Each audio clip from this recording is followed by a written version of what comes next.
பரீட்சித் மகாராஜா உடனே தனது தவறை புரிந்து கொண்டு அவர் உடனடி தனது ராஜ்யத்தை விட்டு கானகம் சென்று விட்டார். அங்கே முனிவர்கள் அவருக்கு சிறந்த அறிவுரைகள் வழங்கி வந்தார்கள். அந்த நேரத்தில் சுக்கதேவ கோஸ்வாமி வந்து அவருக்கு ஸ்ரீமத் பாகவத புராணத்தை 7 நாட்கள் தொடர்ந்து உபதேசித்தார். ஸ்ரீமத் பாகவத்தை வாசித்தார். பரீட்சித் மகாராஜுக்கு முன்னாடி வாசித்தார். பரீட்சித் மகாராஜும் முக்தி அடைந்து விட்டார். அதனால் பக்தர்களுக்கு நிகழும் தீங்கு அல்லது பக்தர்கள் சில தீய விஷயங்களை செய்தாலும் அதை பகவான் சரி கட்டி விடுவார்.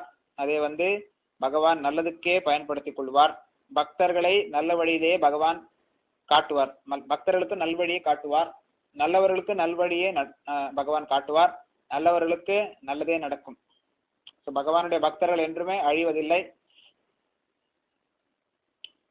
ஒரு தெரியாமல் அல்லது